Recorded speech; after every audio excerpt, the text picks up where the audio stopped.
On this episode of Deleted Wrestling Zone, we're going to talk about MLW, NWA, New Japan's New Beginning in Osaka, and we got plenty other things we're going to discuss, review on everything else. So, sit back, relax, and welcome to Deleted Wrestle Zone.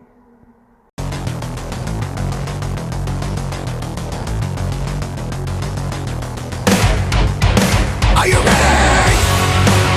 Get up, get up! Get up, get up! Get up, get up!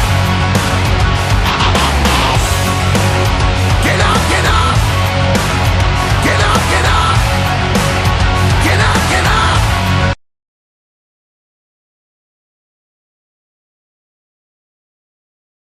Hey everybody, happy Valentine's Day. So, if you guys are not doing anything, so enjoy this episode if you guys don't have a Valentine's Day. Nico's not here for this episode. He had to be somewhere else, but as the old saying goes, we must continue on with the show. So let's start with MLW. So the first thing that happened is Contra are still talking about their new Death Squad group. Now, we still don't know who they are. We don't know if we'll see their faces or what's going on. But they have been mentioned maybe a few times throughout the entire MLW Fusion episode. But I'm kind of interested to see what they're going to go with these guys. First match they had was Dominic Guarini versus Senshi. Now, before the match, Tom Lawler was going out mocking the Von Erichs and all this and that and promoting a brand new Team Filthy team. So Dominic Guarini is now the current member.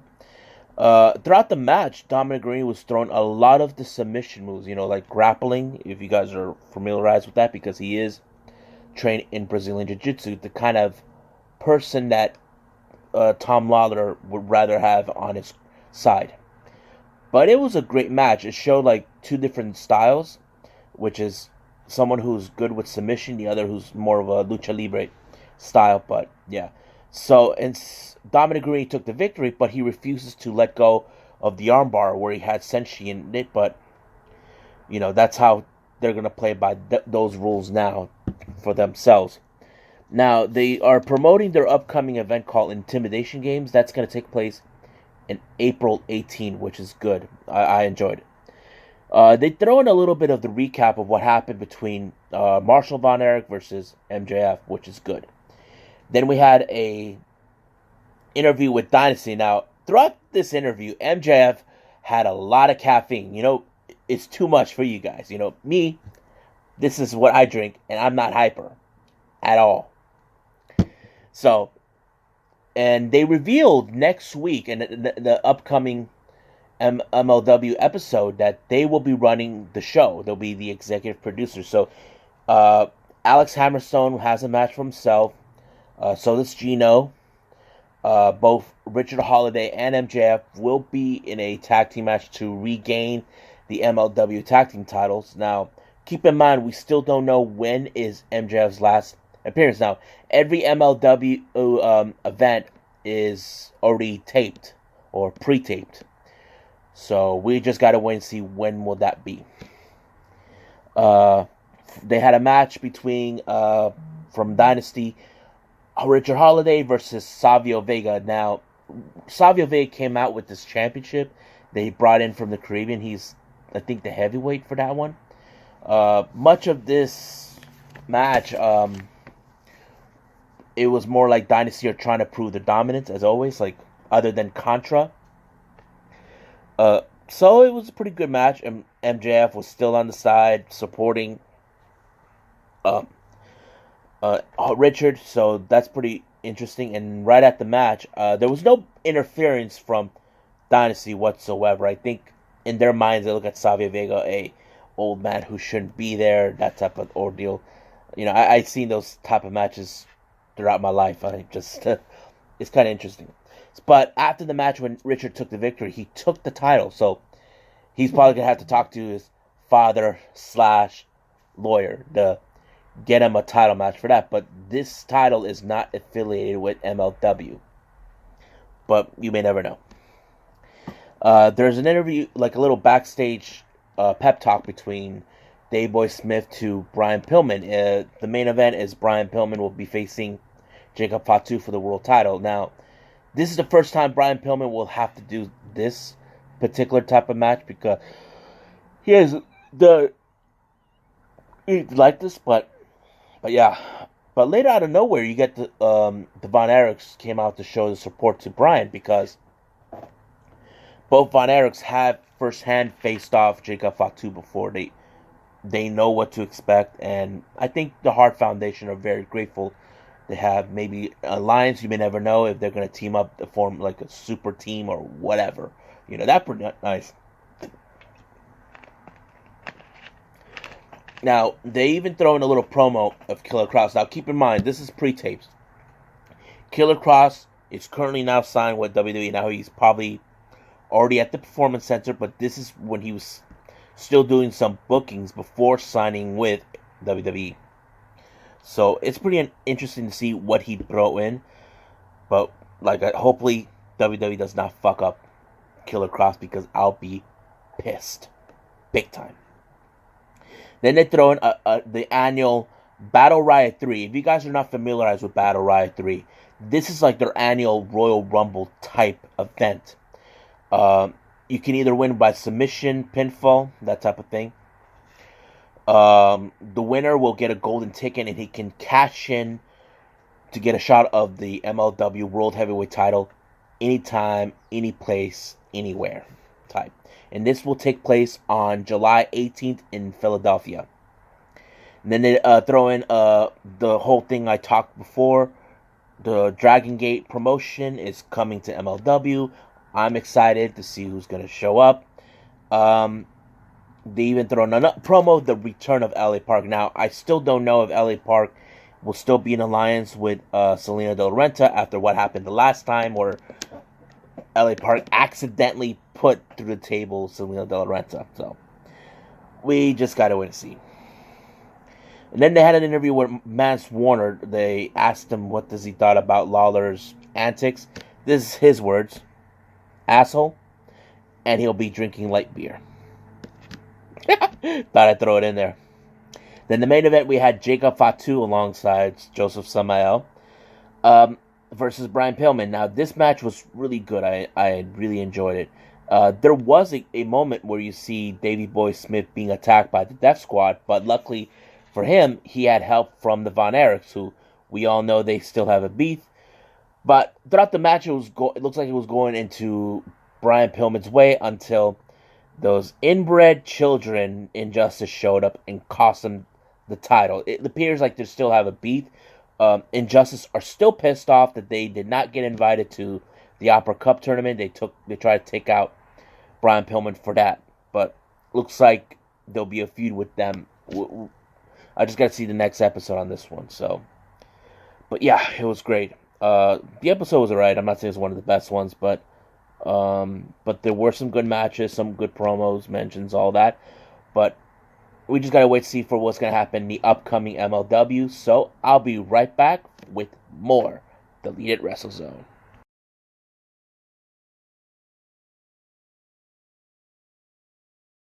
Everybody, so we're going now with New Japan Pro Wrestling.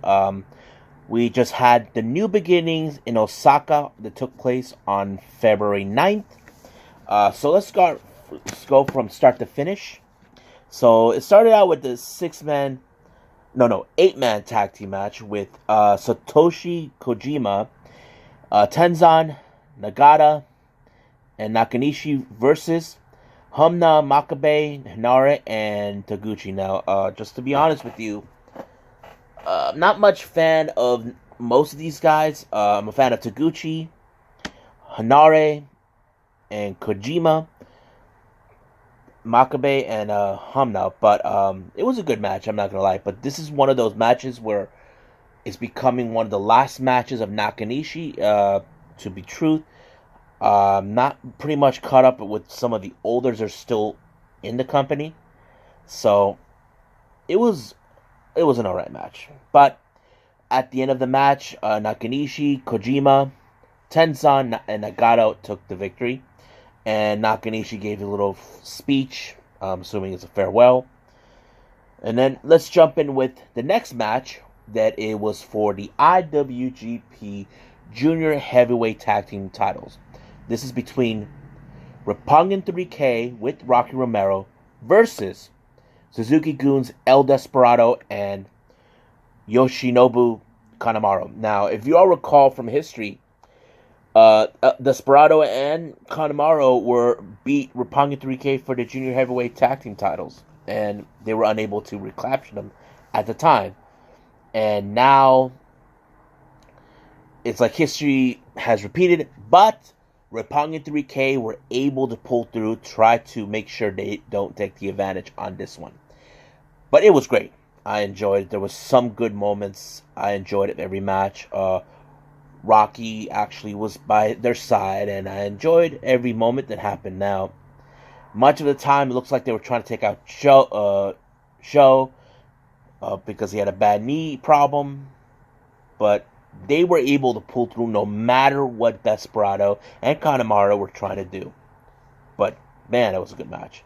And, of course, the winners of this match was Roppongi 3K, so they retained the titles. Now, post-match of this, they get a little surprise visit from Taguchi, and Taguchi kind of made Rocky remember he was one of the greatest junior heavyweights of all time. And of course, Rocky would agree with him, so he gave him a proposition. The Mega Coaches, which consisted of Rocky and Taguchi, should be teaming up against Roppongi 3K for the titles. Now, Yo kind of figured this was going to happen. It's like masters versus students. So I think this will be proven the test for Sho and Yo to prove how much they learned from their coaches, from their masters. As you all know, you probably asked yourself, but Rocky's been there most of the time. Yes, but Taguchi has been a good coach. He has been motivated. He did help these guys not to give up, not to reclaim those titles that they were taking the last time against Bullet Club's El Fantasma and Ishimori.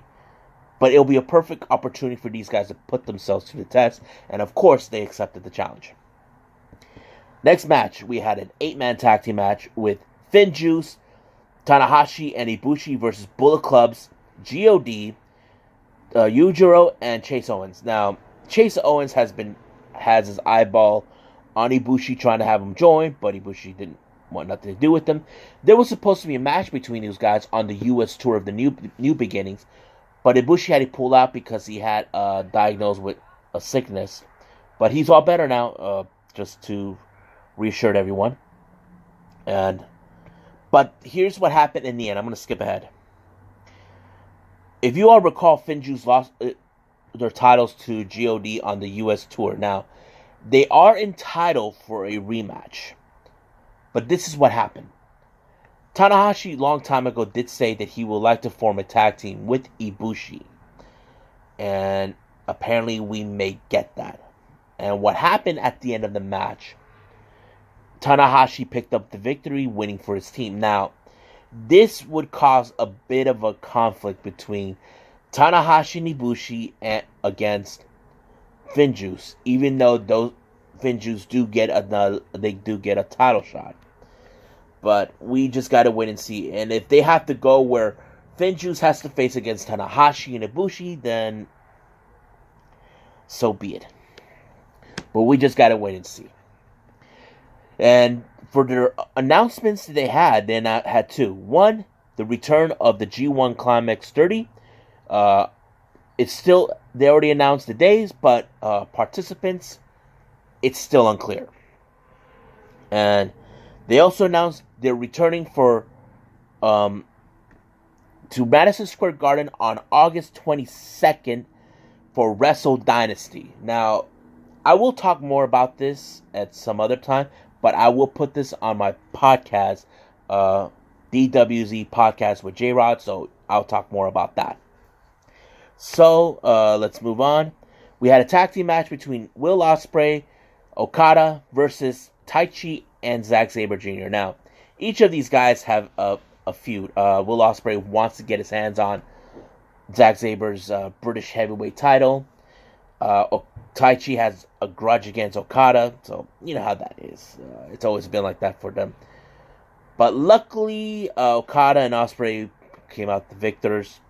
I will talk more about Ospreay and Zack Sabre Jr. Later on this episode that I'm going to mention. So we'll just go and wait and see. Next match, we got Jay White alongside Geto versus Sonata. Now, if you all know the story, Sonata has been on a slump. He was unable to win some matches. And Jay White has been using that to get hit into his head, using psychological stuff to get to his brain. Sonata looks like he was going to get this one right, but sadly it didn't happen his way. Jay White, thanks to Geto, got the victory. Now, the next match, the longtime feud between Hiromu and Ryu for the IWGP Junior Heavyweight Championship. Now, back in 2018, Hiromu got himself injured in the hands of Ryu for that title. And their feud has gone way, way far than I couldn't imagine. This is one of those matches that kind of is up there, one of my favorite ones for the night. I'm assuming Nico would agree with me if he's watching this. But there was a moment Dragon Lee was going to take it far. Break his neck again in the same way he did the last time. I'm like, whoa, he was really going to go that far. And you can hear the commentary reaction like, no. It was like, oh my God. I love that type of reaction. But Hiromu came out on top. It was great. It's like he finally got to beat the man that nearly took him out. Could have cost him his career. But yeah. So Hiromu retained the title. The next match was for the United States Championship. This is a feud that we've been waiting for a long time. Jon Moxley versus Minoru Suzuki. The purveyor of violence versus the King of Pro Wrestling. Unbelievable, brutal, deadly. Death match, however it's gonna go. Oh man.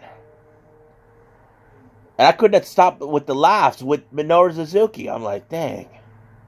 Great moments. Great outposts. Great. Damn. It's also on the top with this match. I'm like, ugh. But, sadly, Jon Moxley won. That's how it goes. Winner has to win. But post-match, Zack Sabre Jr. attacked Jon Moxley. And it seems that Zack Sabre Jr. has now declared himself the next challenger for Moxley's title. Now, during the post-interview, he's telling that the United States is a shitstorm, that's a piece of shit, that he deserves that title, that he should declare him president. But Moxley, he now got Zack Sabre Jr.'s attention. So, gotta wait and see when that match will happen between Zack Sabre Jr. versus Jon Moxley. So, you guys tell me if you like that match when it comes to life. Now, let's go to our main event for the IWGP Double Championship between Tetsuya Naito and Kenta. Now, this match has been... And it started all the way from the Tokyo Dome when Naito became the first ever double champion. And of course, Bullet Club was there, but Red Shoes kicked all of them out. It was brutal. I mean, brutal. Kenta took off the safety of the turnbuckle. Naito was bleeding. And then, of course, we had JY try to interfere. But luckily, Bushi and what was his name? Hiromu helped, tried to prevent Kenta from winning, but it was a great match. I enjoyed it. Now, post-match, they have this thing with the tradition where the heavyweight champion has to face someone from the junior heavyweight division, and Naito picked Hiromu. Now, the reason he picked him was because of a promise he kept. A long time ago, when Hiromu was still a young lion, had the eye of Naito, and when Hiromu went on excursion, he told him when he comes back that they will have that match, and it appears that time is coming. So he asked him, "Sí or no?" And of course, the answer is sí. He will accept the match. I'm excited. Hope you guys are. I gotta see this one. So that's it for now for the New Japan segment. So I'll be right back with more, and we'll go from there.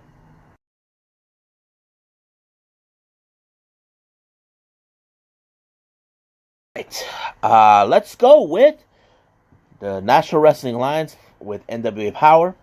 So it started out with Eli Drake and James Storm being on commentary. Well, Eli had the headset while James Storm was not, being the beer guy that we all know and love and enjoy. It starts out with a tag team match between the Bouncers along with Eddie Kingston versus Dawson's with the Pope. Now, if you guys know, the Bouncers are coming from Ring of Honor, and Eddie Kingston brought them in. This was more of a feud now becoming between Eddie Kingston and the Pope because of what happened the last time. And man, it was a great match. I enjoyed it. And I mean, the Bouncers, come on, these huge guys versus guys like the Dawsons who are nuts. But wow. But of course, Eddie Kingston did not lose faith with the Bouncers, and they took the victory. I was impressed how this match went, and I can't wait to see more. But post-match, James Storm, along with the Bouncers, they were putting beer on the Crockett Cup. It's so crazy. They were chugging it. I'm like, wow. I loved it. Everybody had a drink. Well, Eli Drake, he drinks water. You know, he's not much of a beer drinker. Well, he has drank beer, but it was great. And then we go with an interview with Tom Latimer and Camille. Now, Tom claims that everybody doesn't like Tim Storm anymore. He's done for, but everybody shows their support with Tim Storm. Camille was being such a bitch to Joe Galley, you know, because she still won't talk to him. And she nearly tried to slap him. I mean, it was crazy. Then we go with that match with Tom Latimer against Tim Storm. It was a great match. Of course, you had to be careful with Camille. She was, you know, she could have interfered like always, but it did not happen that way. But luckily there was no interference in this match. But at the end of this match, when Tom Latimer took the victory, he decided to humiliate more with the fake Mama Storm. I had that distinct feeling that sooner or later, Tim Storm is going to knock out that fake Mama routine, whoever this person is, to embarrass him. Then we go with an interview with Trevor Murdoch, where he feels that he should get a rematch against Aaron Stevens. Aaron Stevens has been not... He decided not to challenge anybody because he feels he should hold on to the title. He thinks he's the greatest national champion ever. But Trevor Murdoch doesn't see it that way. Then all of a sudden, here comes question mark. I don't know what he was doing, but it was so funny. He's like, karate.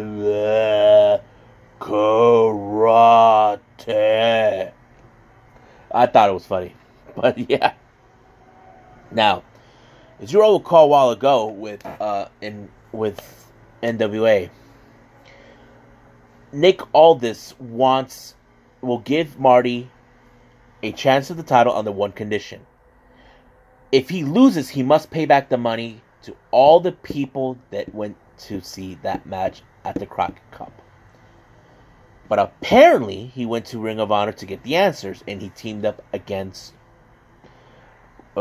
with Rush to take on Villain Enterprise, Marty, and PCO. But Marty counters offer him. Nick Aldis told him this, that the title is worth $500,000. So, Marty decided a better proposition. If he loses, he will write him a check of $500,000. Nick Aldis liked exactly what Marty was thinking. So basically, he decided, why not? He accepted the proposition. I have to say, it's going to happen. But he did stated that at Supercard of Honor, Nick Aldis will face against PCO. So, it's going to be awesome. Now, they continue more with the Crockett Cup. It's still unclear when or where it's going to take place, but they said they will announce this next week. But yeah, now, just to reassure you, they made these announcements about this. Now, next week, well, let me say that at the end of this segment.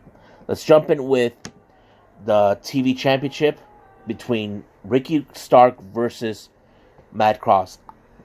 Unbelievable match. I love it. It was unbelievable how this is going. This is part of the Lucky 7 match where Ricky Starks has to put the title on the line at least 7 times. Now, his first match, he won. It was against Zicky Dice. But this match ended up in a time limit draw. So basically, he still won, but no pinfall. And here comes Zicky Dice, as always. Now, Zicky Dice's issues with Ricky Starks. He's saying that title is made for him strictly. That Ricky Stark is a joke. That he couldn't get the job done with Matt Cross. Like, I think for everyone saying, what makes him so certain that he can get the job done? You may never know. Now, we do see a recap between Thunder Rosa and Allison Kay for the Women's Championship for the rematch that happened after Hard Times. Then we could jump in with an interview with Marty Bell, where they asked her what's going on between Melina and Thunder Rosa. Marty Bell refuses to talk about it, but she always did stated that Melina has always been a great influence on her, that she saw something in her and she was willing to train, but she wants to fight Allison Kay. Now, Allison Kay, who was her former best friend, is trying to bring her back, like saying, Melina doesn't care about you, she's been using you, manipulating you. And she said she always had her back, but for Marty, she doesn't believe that. I like how this story is, like how, in the earlier story, how this whole thing started. Allison Kay told Marty Bell that her time to face her for the title is not her time, and that kind of brought her into that, like, it's BS, but Melina knows her time will come. You will be ready sooner than you think. So I think for Marty Bell, she looks at Melina as like, she is the true person who knows when she's ready. Who is Allison Kay to say that? And she tried to talk to her, but Marty Bell is not having it, but she walked away. Then the next match we had Melina versus Tasha Steelz. Now, everybody keeps criticizing her about she still hasn't got it, and she's, slumping, that type of thing. But to be honest with you, I've been a fan of Melina. She's a beautiful woman. I love what she's done in the past, prior before joining NWA. But she still got it. I'm not going to lie. But much of this time, she's been laser focused. But I think she would like to face Thunder Rosa for the title. We're just going to wait and see what's going to happen. And then for the main event, we had Nick Aldis and Royce Isaacs versus the Rock and Roll Express. Now, before the match started, Sal Renara and Royce Isaacs' girlfriend Mae Valentine showed up, and they were sitting down. The match was great. It was going great. Great moments from both sides. Great moves. But sadly, strictly business, Nick Aldis and Royce Isaacs won this thanks to Royce Isaacs cheating, as always. He's been known to cheat that way. But we'll just wait and see how it's going to go. Now, I do know that Royce Isaacs and his tag team partner, Tom Latimer, are doing whatever it takes to get their titles back. They're being currently held by Eli Drake and James Storm. Now, before I go, I want to reassure to all of you, the next NWA Power episode will be on a 1-week hiatus. They're introducing this new show called The Square Circle. Now, this is going to be a tournament to find new talent to join the NWA talent roster. They're going to give one lucky person to be part of it. And they talked about other segments they're going to do before the end of the year. One is called uh, Superpower, and I forgot the other one. But yeah, so this coming Tuesday, no NWA Power. So, but I am interested to watch the Circle Squared. So I'm interested. So that is it for the NWA. So let's keep on rolling with the show.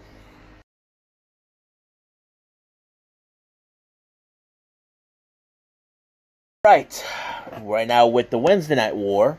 So let's start with the reviews and ratings. So winner of this week's Wednesday Night War is AEW Dynamite. So they got the views of 817,000 views with the rate of 0.30. NXT had, I think, 757,000 views. So yeah, and with the rate of 0.24.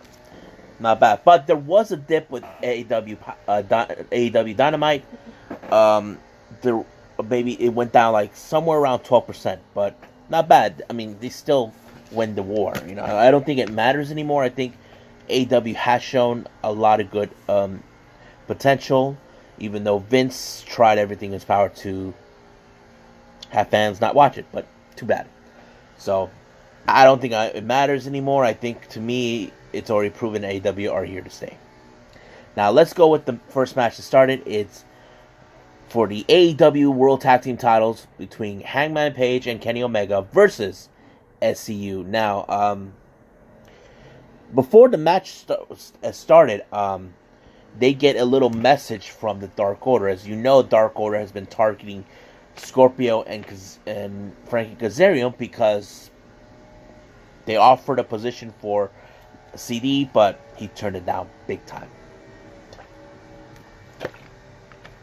So there were some good moments in both this match. I'm like impressed. Like, you wouldn't believe it. Like, I can see the desperation for SU trying to regain their titles. It was a great moment. Hangman Page knows he doesn't want to lose it because this is what matters to him. But I had to say, a really good one. And then the winners is Hangman Page and Kenny Omega. They won with that move where they used the buckshot lariat and the V trigger, as always. I would like to call it the buckshot trigger. Hey guys, Hangman, Kenny, call this move the buckshot trigger. That's what it's called. What do you guys think? Leave a comment down below on that if you agree. Now, post-match, here comes the Dark Order, consistent of Evil Uno, Stu Grayson, John Silver, and I forgot, Ryan, I think it's Reynolds, I think that's his name. You see, there's going to be that huge and upcoming AEW Dynamite of the Battle Royal for the tag team division, who will be the number one contenders. So as soon as Dark Order are out there, here comes the Butcher and the Blade with the Bunny, and then here comes the Hybrid 2. But out of nowhere, here comes this, the Best Friends and the Bucks. So basically, this is becoming a feud. Who will reign supreme in the tag team division? So, but it was great moments. It looks like the Bucks, the Best Friends, got the upper hand on this one. Now, during the commercial break where they showed it, as soon as the Dark Order, both Evil Uno and Stu Grayson were leaving, here comes Orange Cassidy.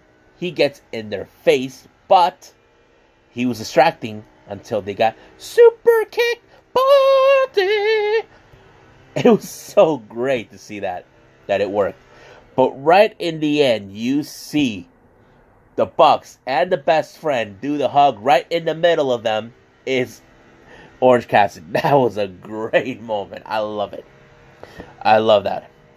Then we go with an interview with Santana where he still wants to get his hands on Moxley for injuring his eye, but he gave a little touching story about his life, about how his dad, when he was 14, he lost his sight before he reached the age of 30, and it was something that Santana is familiarized with, you know? Like, I don't think it matters to him now that he's blind in one eye. Darkness will always be there, something that he learned. So, I don't know if that was enough, but we'll go from there. Then we had a little cryptic message from Darby Allin sending a message to Sammy Guevara after what happened the last time where he injured his throat with a skateboard. And Pierce Darby Allin wants a piece of him at Revolution. So Sammy is we still haven't word yet, but there's still no word about Darby Allin, how bad is his injury with the throat. I don't know if this is for real or it's just a word, but we'll just wait and see. The next match we had is Sammy Guevara alongside Hagar versus the natural Dustin Rhodes. And this was payback for Dustin Rhodes, where during that New Year's Eve event where he wanted to get his hands on Sammy and Hagar were two of the people that injured his arm when Cody was signing the contract with Jericho. And now he was getting payback for what happened during that time. So, great moments. Hagar tried to distract Dustin, but it didn't work. I think Dustin finally scouted every move that Hagar was going to do, and it was great. And of course, he took the victory on this one. But right at the match, he called out Hagar, telling him, when are you going to have a match? You're failing as a wrestler right now with AEW. You're failing with MMA. So, Hagar's not having it, but it's been confirmed. They will face off at Revolution, which is something Dustin wanted. I'm excited. Then we go with the situation what happened a week ago with Yuka Sakazaki, where Britt Baker kind of messed up her tooth. She's getting a little repair done in Japan. Still no word what's going to happen. I'm hoping she comes back. I really do want to see her come back.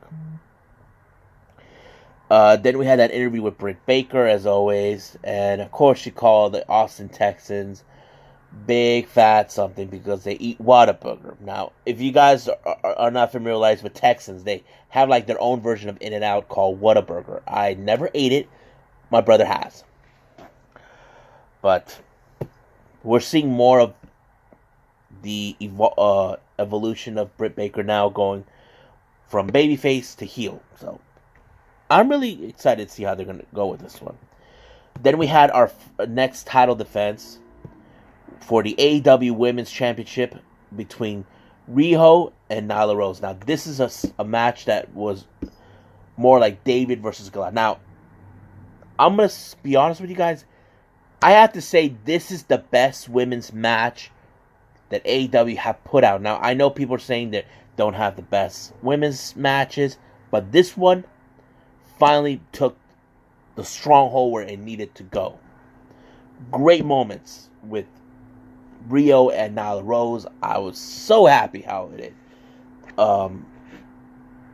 Riho has been the smallest woman and all, and she tried to fight it off, but it was too much. Nyla Rose took the victory. Now, during the post match, she was rubbing this right in front of Kenny. Then he was getting she was getting no victory hug or parade from anybody. You see Britt Baker, Chris Statlander, Allie, or should I call it Bunny, Leva Bates, and Big Swole. Like, they're not happy. Like, they don't want her. But the real question is, who would face Nyla Rose? So, we just gotta wait and see. Now, there was an interview that, this one shocked everyone.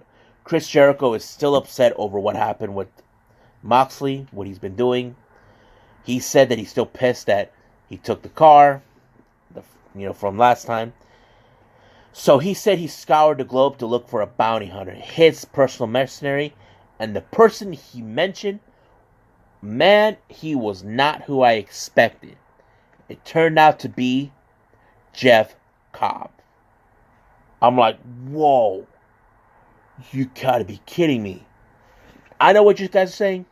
Isn't he with Ring of Honor and New Japan? Well, if you follow the news update alerts that I put out, the recent one I put out, he's already finished with Ring of Honor and New Japan, but no indication that if he ever will resign with these guys, no word.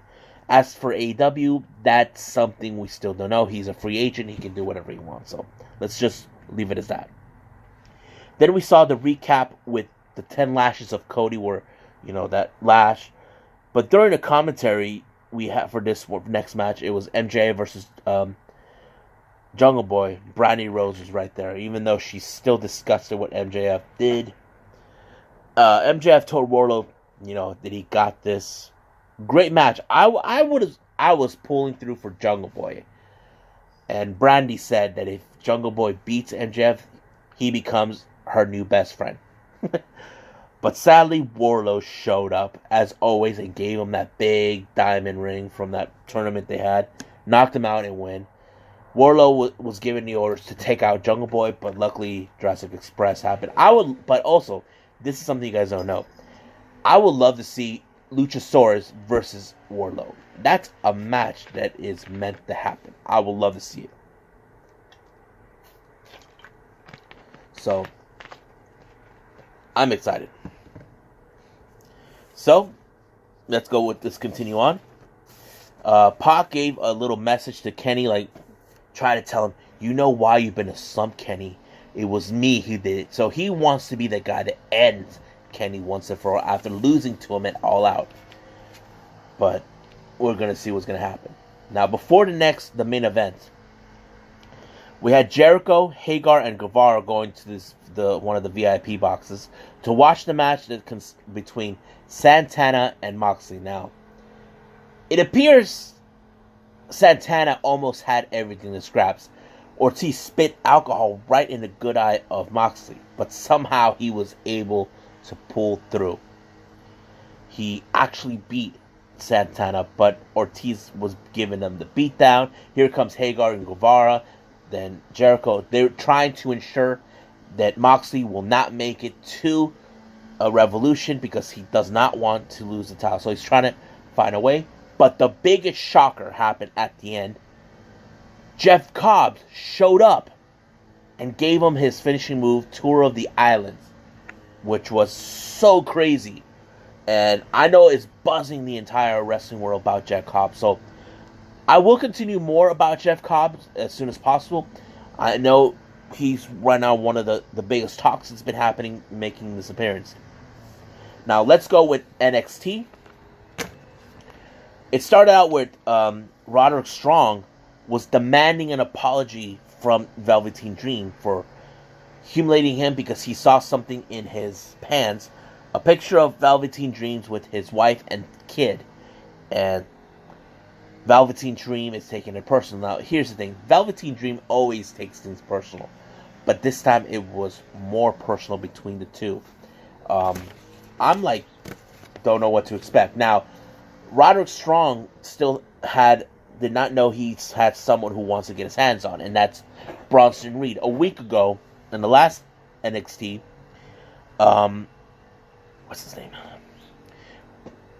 The Undisputed Era were looking for Ciampa. Now, Bronson Reed did not like what they were doing, getting in people's faces, trying to humiliate them, so he wanted to fight him. And man, it was great, but there was a distraction by Velveteen Dream, and of course, Roderick Strong won. It didn't get to him, but this time Velveteen Dream is now getting into this head, playing that psychological warfare type. Man, I'm excited for that. So, what happened next? It's now becoming personal between Velveteen Dream and Roderick Strong, and I think they're gonna have that match between them next week. But I'm thinking they should have made this for the NXT Takeover Portland. It would have been great to have a match over there. Now, the next thing, we had a little segment was, oh my god, so funny.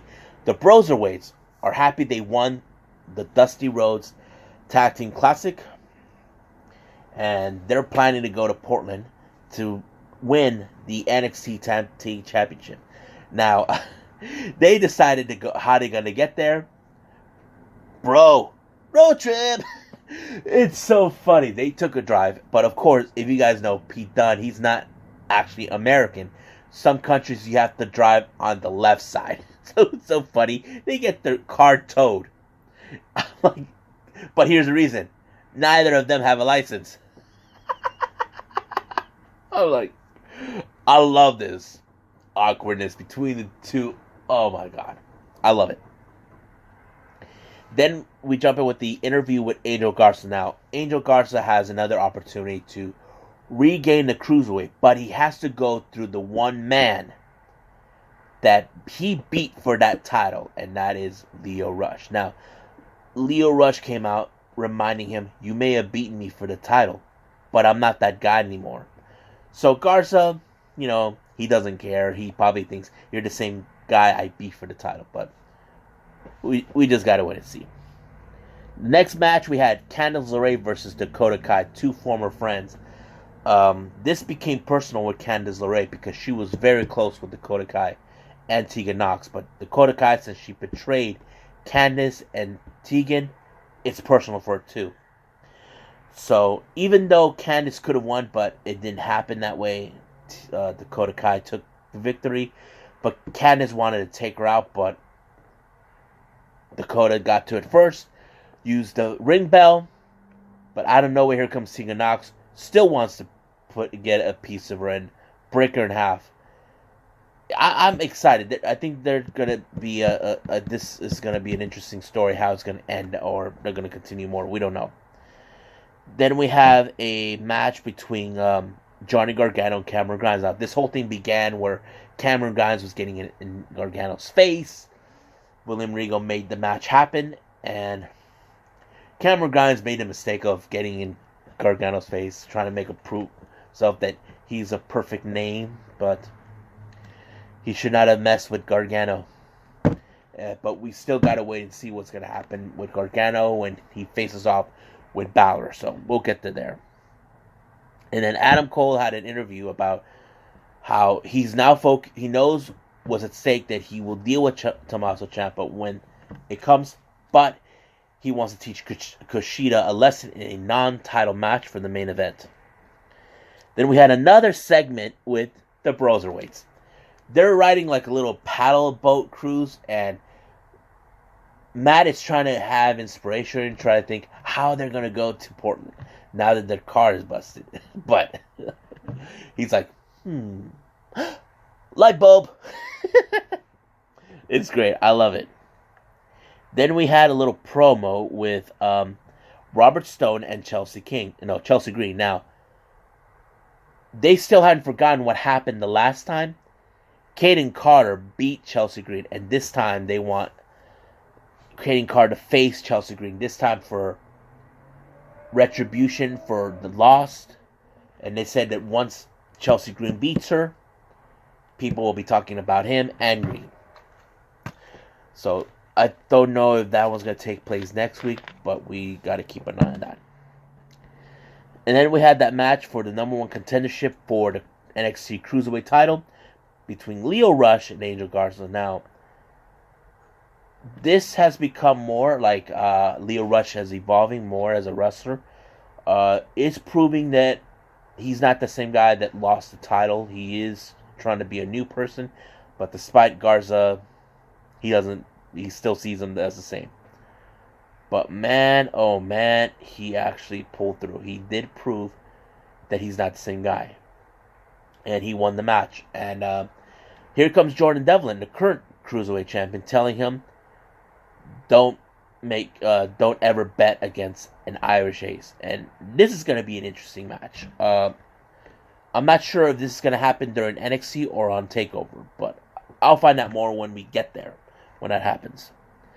Then we had Mark Henry give his thoughts about Keith Lee and Dijakovic. Now, reason is we have seen big guys, big wrestlers, what they can do in the ring, like what they can do. But he's mostly impressed with how he has been doing in-ring work. Same thing with Dijakovic. He said that their match for the North American title is going to be epic. And he's not wrong. Then we have Bianca Belair versus Santana Garrett.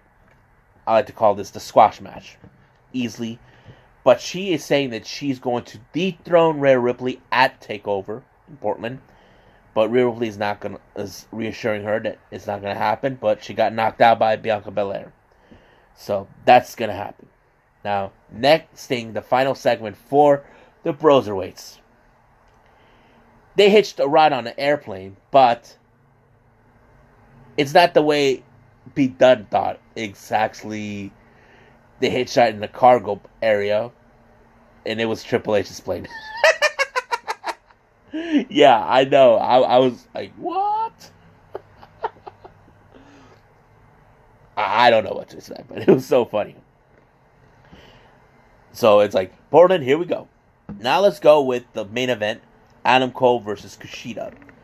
Like I said, non-title match. I'm not sure if Adam Cole has faced Kushida before while he was still in Ring of Honor and New Japan. I'm not sure, but it was a great match. I enjoyed it. There was no interference from the members of the Undisputed Era. So Adam Cole took the victory. And, of course, right in the end, here comes Tommaso Ciampa. Now, when it went off the air, Ciampa put him through and took him out completely. And he gave a little speech about Goldie, that type of thing. But it was a great match.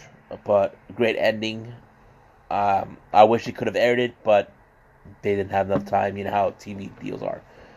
So that is it for now for this segment with the Wednesday Night War. We'll be following more and see where they're going to go with each of the matches upcoming. So we'll be right back.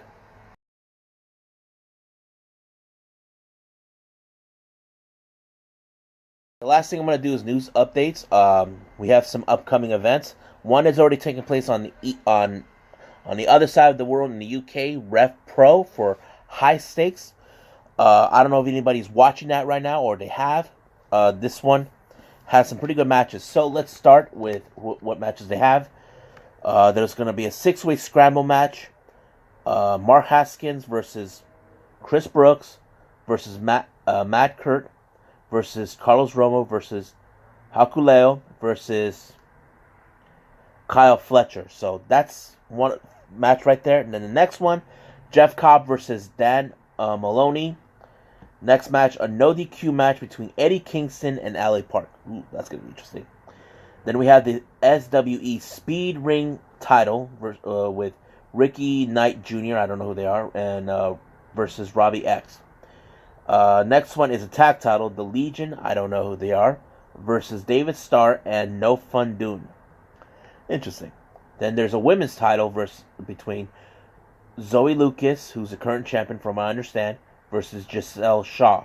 I'm a fan of. She's in Women of Wrestling. And then there's the British Cruiserweight title of El Fantasma versus Michael Oku. If you guys recall, Michael Oku won the British J Cup, which was a good match. I enjoyed it. Then we have the next one, which is the the British heavyweight between Zack Sabre Jr. versus Will Ospreay. So yeah, so you can watch this on demand. It's like maybe somewhere between $8 to $10 of subscription a month if you are interested. So I'll find a way to watch it, but we'll see how it goes. So let's talk about more events that are taking place now. This one, PWG Pro Wrestling Guerrilla are having their a show called Kobe, which is a tribute to the late Laker player. Former Laker player Kobe Bryant, and they're calling it Kobe. Now, they already announced on the Wrestling Observer what's going to be on the full card. If you guys are in the LA area, if you want to watch, this is going to take place on March 29th at the Globe Theater. So here's the full card if you're interested. First one is for the PWG Championship, which is currently held by Bandito, and this is his first title defense. He will be facing against the Octopus, Jonathan Gresham. Pretty cool, huh? Then we got a 6-man tag team match. Blake Christian, Tony Deppen, Alex Zane versus Impact Wrestling stars, The Rascals. Next, third match. Dragon Lee versus Flamita. That's a good one. JD Drake versus Brody King versus Black Taurus versus Caveman Hug. Next match, Orange Cassidy versus Mick Moretti. Next match, Jeff Cobb versus David Starr. And then there's the Velocities versus Aramis and Ray Horace. So that is the full card for Pro Wrestling Guerrillas Kobe. It will take place on March 29th. So if you guys are in the LA area, you gotta check that out. I know I can see it. There's a location. I just gotta find it somewhere. Now, the next upcoming event, if you guys are well aware of this is going to take place at WrestleMania week in Tampa on April 2nd by the Lions Break Project 3, which is part of New Japan's. They just announced the roster, who's going to be there. They mostly announced which members from the factions are going to be there. So let's start who's going to be there. There's, from New Japan, Hiroshi Tanahashi, Juice Robinson, David Finlay. From Chaos, the King of Sneaky Style, Rocky Romero. LIJ, we have Shingo Takagi. And here are the Bullet Club members that will be there at the Lions Break. Tama Tonga, Tangaloa, Kenta, Balak Fale, El Fantasmo, Taiji Shimurui, Yado, and Geto. Suzuki-kun has El Desperado and Zack Sabre Jr. For the LA Dojo, we got Ren Narita, Carl Fredericks, Clark Connors, and Alex Coughlin. And for the others, which is the unaffiliated members, we have The Amazing Red, TJP, Mysterioso, Logan Reigel, and his brother Sterling Reigel. Those guys are from Rev Pro. So these guys from the others are from different promotions. But yeah, so that's going to take place at WrestleMania week in Tampa on April 2nd. I'm excited. I hope New Japan posts this on the demand.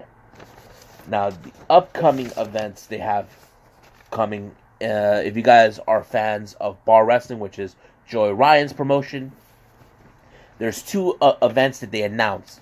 First one is called Mach 1, which is going to take place in Ponoma on February 27th, which is not too far off. Here are the participants. So let's start with the tag team guys. We have Rockness Monsters, Wolf Zaddies, Los Luchas, The Leftovers, Doomfly, and Dom and Heather. Now here are the single competitors are involving themselves here too for Mach 1.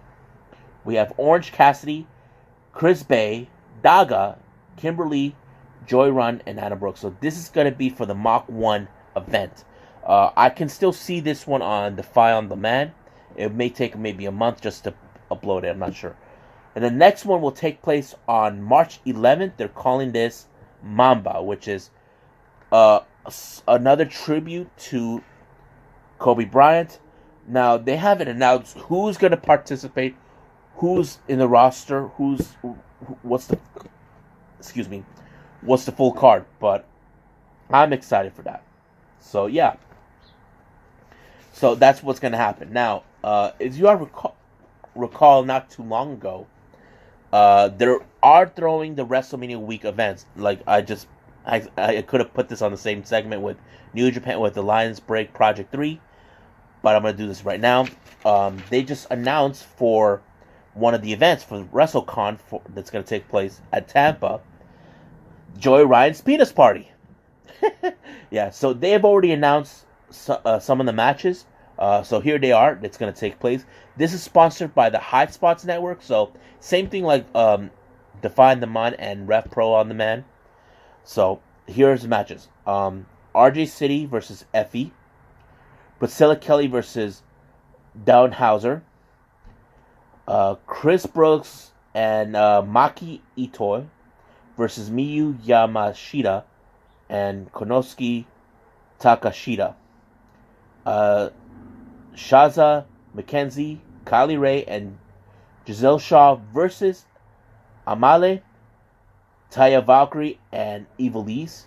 Then we have Joey Ryan, Colt Cabana, and Grotto versus Tom Filthy Lawler, Ken Shamrock, and Minoru Suzuki. Now, that's a match I definitely got to see. But there are been other participants they mentioned on previous times. So here are the ones I don't know if they will have a match or they just throw them in there. There's the Headbangers, Bestia 666, Damien 666, Paro and Odison, and Team Tremendous. Now these guys, they haven't announced if they're gonna have a match, but we'll see if anything changes. So I put them out there just in case. Then there's the Ethan Page's Body Guy Extravaganza. I didn't mention this. Now, here are the matches that I've already talked about. There's the Body Guy Slugfest, which is Chris Dickinson versus Eric Stevens versus Josh Alexander and versus Jake something. And then there's the Haas fight, Jordan Grace versus John Silver. The 3 Stages of Hell, Brian Cage versus Scott Steiner. And then there's the Rascals versus the Body Sings. Now there are 2 more, I think it was 2 more matches were announced for this one. So we have the Abdominal Assault match featuring Jody Fletcher versus Anthony Henry.